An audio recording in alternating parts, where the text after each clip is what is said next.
Good morning.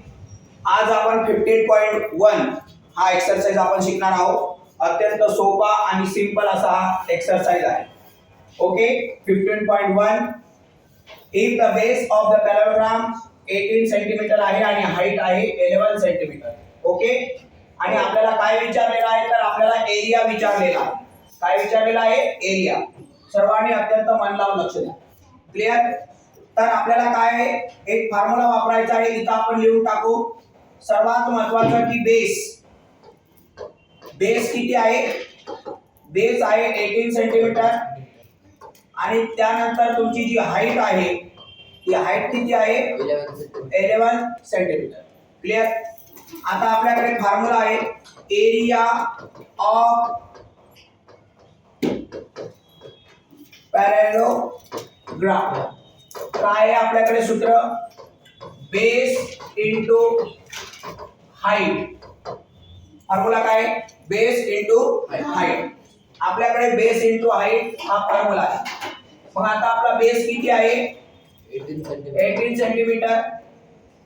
Height किती आहे? 11 centimetre. दोघांचा आपण काय करायचं आहे? मल्टिप्लाय करायचं आहे. 11 × 88, 11 8 जा 88, कॅरी उरले 8, 11 1 जा 11, 11 आणि 8, 11 आणि 8 किती झालेले आहे? 90. बरोबर. याला इथं लावायचं एकक युनिट स्क्वेअर सेंटीमीटर. एरिया कशामध्ये मोजतो आपण? स्क्वेअर सेंटीमीटर मध्ये मोजतो. क्लियर? आता इथं लक्षात ठेवा, इथं किती गोष्टी आहेत? एरिया ही एक गोष्ट, बेस ही दोन गोष्ट आणि हाईट ही तिसरी गोष्ट. मग यापैकी आपल्याला इथं ह्या तीन गोष्टी आहेत, तर आपल्याला दोन गोष्टी देणार, एक गोष्ट विचारणार. फक्त लक्षात ठेवा, एरिया देणार तर बेस विचारणार, हाईट देणार. कळलं? जर तुम्हाला हाईट विचारली तर बेस देणार आणि एरिया विचारणार. फक्त लक्षात ठेवायचं. मग इकडे मल्टिप्लाय, इकडे गेले की काय होत आहे? डिवाइड. तीन गोष्टी आहेत, एरिया, बेस, हाईट. तीन पैकी किती गोष्टी देणार? दोन देणार आणि एक विचारणार. फक्त लक्षात ठेवायचं. क्लियर? आता बघा, तुम्हाला इथं काय काय दिलेलं आहे, तर तुमचा जो एरिया आहे इथं बघा, एरिया ऑफ दिलेला आहे पॅराग्राफचा तुम्हाला दिला आहे 29/6. तुम्हाला बेस किती दिलेला आहे? 8 दिलेला आहे. आणि काय विचारलेलं आहे? हाईट विचारलेली आहे. काय विचारलेली आहे? हाईट. ओके. चला, तर तुम्हाला काय काय दिलेलं आहे? एरिया दिलेला आहे. प्रश्न तुमच्या समोरच आहे. एरिया ऑफ अ पॅराग्राफ किती आहे तुमचा एरिया? 29/6 square centimetre. त्यानंतर बेस किती आहे? 8 सेंटीमीटर. आणि काय विचारलेलं आहे तुम्हाला? हाईट काय केलेलं आहे? हाईट काय केलेली आहे? विचारलेली आहे. चला, मग आपण आपला फॉर्म्युला वापरणार आहे. एरिया ऑफ, बरोबर, पॅराग्राफ. काय formula? Base into height. Formula काय? Base into height. बरोबर. तुमच्याकडे फॉर्म्युला आहे की बेस इंटू हाईट हा फॉर्म्युला आहे. आता तुम्हाला एरिया दिलेला आहे. काय दिलेला आहे? एरिया. एरिया किती दिलेला आहे? 29/6. इकडे बघा, 29.6 बरोबर. बेस किती दिलेला आहे इथं बघा, तुम्ही इथं पण बघू शकता 8. आणि आपल्याला हाईट विचारलेली आहे. बरोबर.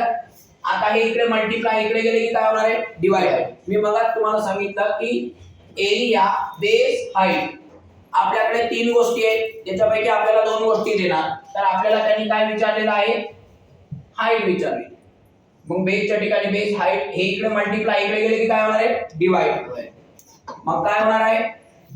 Height is equal to 29 divided by किती होणार आहे? 8. बरोबर. आता या दोघांचा भागाकार करायचा आहे. बरोबर का? चला करा भागाकार. 8 1 8 8 त्रिक 24 8 चौक 32 8 त्रिक किती रे 8 त्रिक 24 खाली किती उरले 5 24 बरोबर आहे ना 5 इथं दिला आपण पॉइंट वरून घेतला 6 किती होणार आहे 7 8 56 बरोबर ज्या मुलांना असं कोणी येत नाही त्यांनी तर रफ वर्क करायचं आहे 29/6 डिवाइडेड बाय 8 8 त्रिक 24 8 3 दा 24 इथं आलं 5 बरोबर हो बरोबर का इथं 7 जा होणार आहे बरोबर हा त्याच्यानंतर इथं उरलं 0 वरून घेतले आपण घेतले 5 7 8 8 7 56 0 0 एक दर करून पाहिला मग तुमची जी हाईट आहे ती हाईट किती येणार आहे 3.7 सेंटीमीटर 3.7 सेंटीमीटर ही तुमची काय आहे हाईट आहे क्लिअर एवढं एक आहे सोपं आहे फक्त आपल्याला डिवाइड करता आला पाहिजे ज्यांना असं कच्चं जातं आणि असं पण पद्धतीने करून बघितलं तरी चालतं त्यानंतर आता हे गणित आहे तुम्हाला एरिया दिलेला आहे आणि हाईट दिलेली आहे काय विचारलेले बेस विचारले काय विचारले बेस विचारले मग चला सांगा फॉर्म्युला काय area of paragraph is equal to काय फॉर्म्युला बेस इंटू हाईट हा फॉर्म्युला आहे बेस इंटू हाईट बरोबर चला आता आपल्याला एरिया किती दिलेला आहे एरियाच्या खाली एरिया 83.2 त्यानंतर तुमची हाईट किती दिलेली आहे बघा बेस मला विचारलेला आहे इथं बघा बघा आणि हाईट दिलेली आहे 6.4 आता हा इकडे मल्टिप्लाय इकडे गेला की काय होणार आहे डिवाइड बरोबर मग बेस इज इक्वल टू 83.2 हे इकडे मल्टिप्लाय ते इकडे गेले की डिवाइड होणार आहे समजलं क्लिअर हा आता बघा इथं एक घर सोडून पॉइंट आहे इथं पण एक घर सोडून पॉइंट आहे त्यामुळे हे पॉइंट काय होणार आहे गायब एक घर सोडून पॉइंट आहे त्यामुळे आता इथं पॉइंट गायब होणार आहे मी ते पुढे लिहितो हा पॉइंट गायब होणार आहे म्हणजेच 83.2 आपल्याला मिळणार आणि 62 होणार हा पॉइंट इथं पण एक घर आणि इथं पण एक घर सोडून आहे